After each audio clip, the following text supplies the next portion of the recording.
everybody. I was just checking that it was still morning. It is. Good morning, everybody. It's Taryn Reeves here from Four Eagles Publishing and the Publishing House Concierge. And today I'm joined by the beautiful Natalie Mazzoni, who is writing a chapter inside of Phoenix Rising, a multi-author book project that will be coming out in September this year. Welcome, Natalie.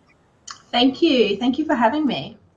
It's an absolute pleasure. Now, Natalie runs the Blended Life project, and she co-creates with exhausted, frustrated, and emotionally depleted mothers to regain courage, reframe emotional trauma within their family dynamics, and reclaim peace, balance, and happiness in their blended lives using her Blended Life Karmic Map. She is a leader in the blended family space and, as I mentioned, the CEO of Blended Life Project. Her alternative work is imbued in the belief that self-awareness and personal responsibility begins the process of freeing yourself from the cyclical trauma patterns that keep you from showing up in life. She is a mum of 10 blended family and has successfully doubled the family business whilst concurrently running her 2 other businesses. Wow, Natalie, what a lady. What a lady indeed. Tell us more about how you have successfully managed to blend 10 kids into one family. Yeah, it's been a bit of a journey, but I think in the beginning, I mean, the whole entire process has been a learning process. So we started off with my husband and his 5 biological children. I had 3, and then we've had 2 together since. Wow. Yeah, my husband and I had known each other our whole lives. It was a bit of a surreal experience. And our kids sort of knew each other. We live on a small island, and I'd moved to the mainland and moved the kids back here and decided to blend us all together. And then we had another 2. Quite the journey. Yeah, it has been. And I'd known for many years, because we run another business together, quite a decent sized business together.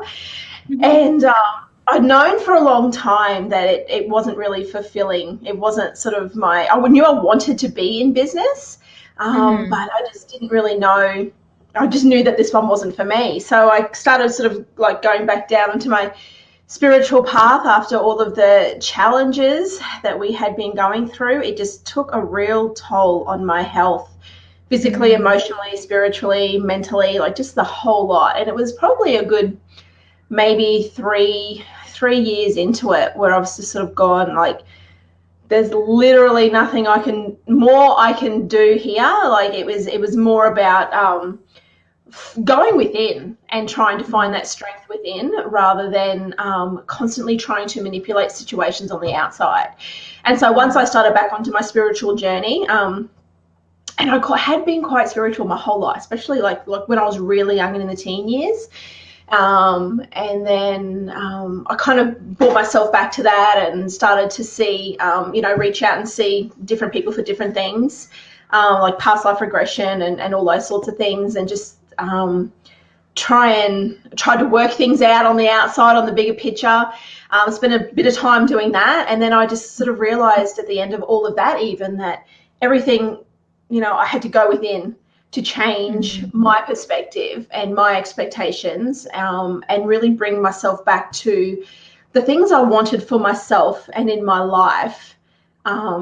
And once I started to do that, I started to notice it had an outer effect, an outside effect on the family, because I was starting to show up as the person that I was, who I was here to be, and who I was here to be as a parent, and as a partner to my husband, and then just, I guess, most importantly for myself and my own journey.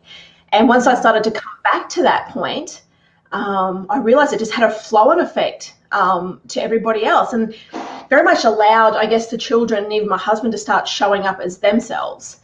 Because one of the things I had noticed after quite some time was just out of just complete fear of being in this place of the unknown. And it really is an unknown when you're in that kind of family, in the family court system especially. Really unknown. You're really relying on solicitors and judges to make decisions for you.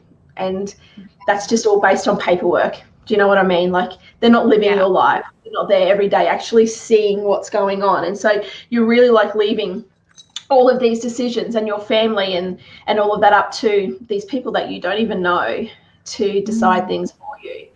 And so it was a really difficult situation to navigate, probably about 4 years. And when we sort of started to come to the end of that, and we realised what the system is like, and you sort of start to become a little bit more settled with it all, I guess. That's when I sort of like started to say to myself, like, I just can't keep doing this. My health was suffering. We'd added one and then a second child into the mix, which was great, and like everybody loved that. The kids were so excited, and so was my husband and I. But just all of it was just too much, and I just made that decision that I needed to start spending. Even though we had 10 children and businesses, I needed to start spending more time focusing on myself, because I could start to slowly see the wins that it was having for everybody when I did that. And when you're the person taking care of everyone and everything, it's really important that you're in a place of peace, at least most of the time. Obviously, and out of nowhere, you can't do anything about that. But that's the tools that you need to learn, is how to handle those things that just come from nowhere, those things that you weren't expecting. And you start to your perception and your reactions to things start to change once you heal your own trauma. And that was a huge freeing thing for me. Yeah, absolutely. It's amazing how as soon as us mothers are able to approach a situation with space and clarity, that things seem to flow a lot better. And when you do the opposite, it's just everything escalates, and it becomes this massive thing that it didn't need to be. And it's like, hang on, why is everyone yelling? What are we even shouting about? And it was just the frenetic, what felt like just such a frenetic life, where you were just always living on the edge, and it didn't take much for it to be tipped over into like the worst thing imaginable. And that's really where you start to live, is just always expecting, or your perception is always the worst thing imaginable. And it never turns out to be that, but you're just constantly living it, and it takes such a toll on your mental, emotional, and just spiritual health. Yeah, it's not a nice place to live from. Absolutely. So do you have your own kind of, you mentioned a karmic map when we were speaking in your bio. Tell me more about that. Is that your own unique process towards healing and supporting these moms? Yeah, absolutely. One of the things that I'd noticed some time ago, when I was going through the processes of finding the tools, and I guess what I now called, like, it's really like, it was like a self-research, was how we were all connected on a spiritual level. So yeah, like they might be Darren's biological children and, his ex-partner's biological children. I've got but on the biggest scale of things, in terms of, like, I guess the spiritual realm, or in karma, we're all connected in the background. And so I started to do, like, once I started to go inward, my gifts started to appear, and the things that I could do, and I started to have these visions. And one of them I can distinctly still remember was just like this map on the wall, and it was like all of our names. It was almost like a family tree, but obviously not. Right. These lines everywhere, and I just started to kind of like really kind of explore that, and I meditated on it, which I'm the world's worst meditator, but I do. I love it. Oh my gosh. This morning, I was so proud. Without my insight timer and something like keeping me there, I'm just not. So it was kind of like, it was like sort of like that point that I could focus on and try and figure out, what am I looking at here? Like, what could I see? And I realized it was just us and the lines connected, and where the karma was showing, and why the relationships were the way they were, because you could see in our family that some of the children were really struggling with the relationship or the understanding of what had happened, because they had such a connection to the other parent that wasn't, living with us, because we had all parents living with us full time. And so I kind of started to get really curious about that. I went into the past life regression and started to look at the different connections there as well. And then I just realized it was a map that showed me how everybody was connected in the background. And I think that what that did for me personally was it kind of gave me that breathing space to be okay with what they were going through, because then I didn't have that sort of judgment or real fear that I understood what their struggle was, and that it was on a level that nobody could see. It wasn't just the fact that your mum wasn't there or your dad wasn't there or whatever. It was this connection, this karmic connection that you've got with somebody through a karmic debt, either way, whatever it is. And so just through exploring all of that, I've now been able to create this map. That was all I could think of what it was, because it just shows your family, and then the lines of what the story is as to why two people are connected, why one person's connected to so many, why even though they're not biologically related, we've got children that have karmic debts to each other. So it was really interesting and a really amazing process, because it was just so cathartic, I think, as well, to find that out. I had just like the level of stress really kind of was allayed once I realized what I was looking at, and how I could utilize that to help myself heal, but then also the best way to help these guys as well, like the rest of my family. Yeah, absolutely. And I imagine, like, I don't come from a blended family, which is, I have never experienced divorce or anything like that in my family generations ever.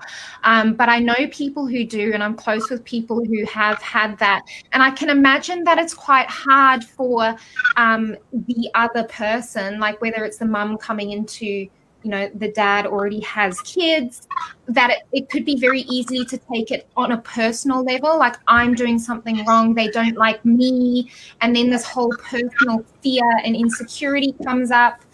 And I can see how that map and that understanding and that journey could really be so healing and holding for that mum or dad.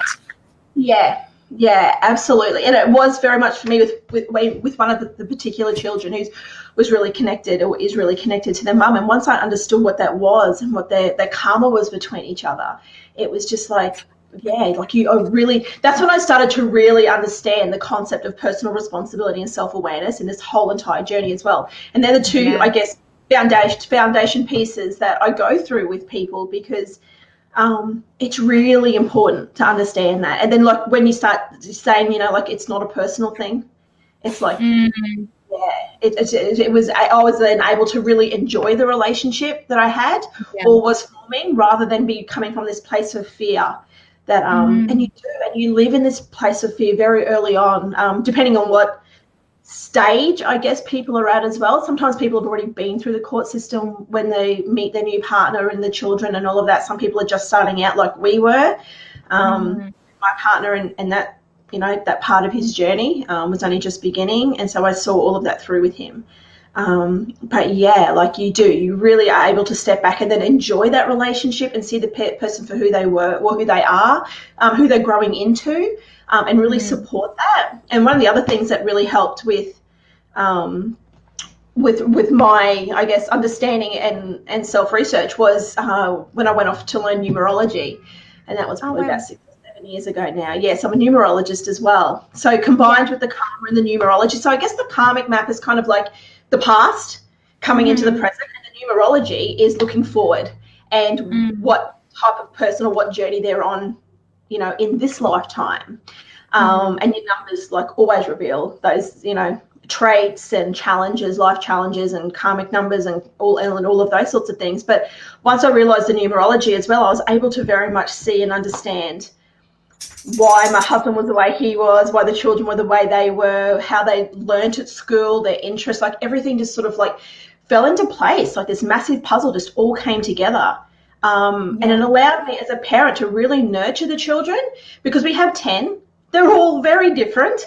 I struggle with one. I actually did our numerology in a family tree. And so you can really see the different sort of dynamics. But once I kind of understood that and, understood the numbers and the role that they play in their lives and their journeys, just as a parent, it was so much easier to show up for them individually, and you expected things. You start to expect and understand why your kid doesn't want to be at school and why he doesn't get that. And like I have 2 of them, both 5s. And that's just the way they are. I've got a 7 who is like really internal, like she needs her time on her own. So she's got her own room, and I think we've got every number in our, in our family mix when it comes to numerology. But that's the way forward, numerology, the numbers, the path that they're on here, you know, that they're here to live out in their life, you know, today. Yeah. How fascinating. How fascinating. Now,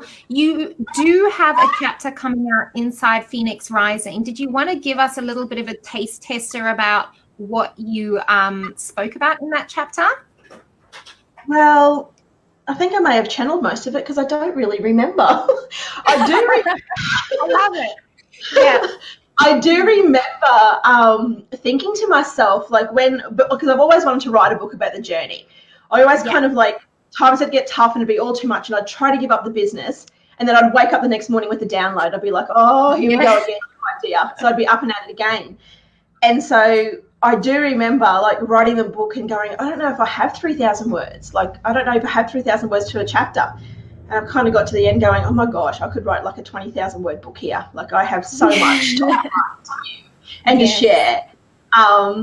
But I think, you know, it just sort of talks about when we first got together, and it, you know, I didn't really dive too deep into the chapter, I don't think, in this one. But yeah, honestly, I don't even remember much of it. I know I channeled it. Yeah, I very much know I channeled it. It's just about the journey up until this point and why I've chosen to take my business in the way that I have, because I started out not ever wanting to have children. I was going to travel the world, never having children. Wow. Yeah. And then I had my 2 oldest at a really young age, and now I've got 10.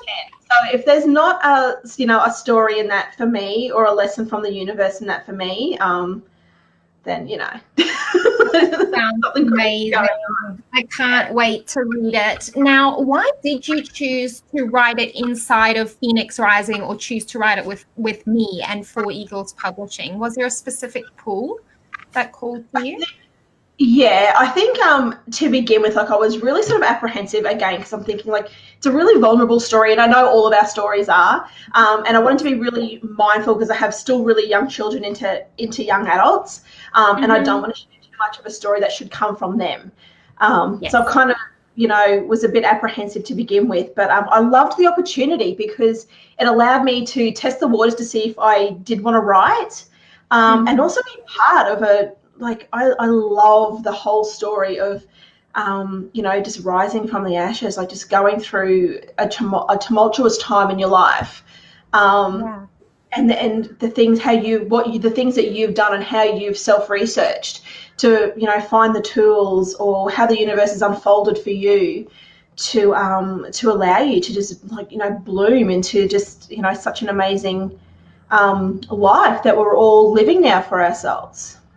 Yeah. And I think, I'm hoping that, you know, like, the people that read the book, regardless of what chapter they pick up, will take something from it, because I think, you know, it's going to be the people who are in that moment, like that are sort of, I guess, in the ashes at the moment, that are trying to look for a way to, or just know that there's hope at the end of there's light at the end of the tunnel, because I think you can very much find yourself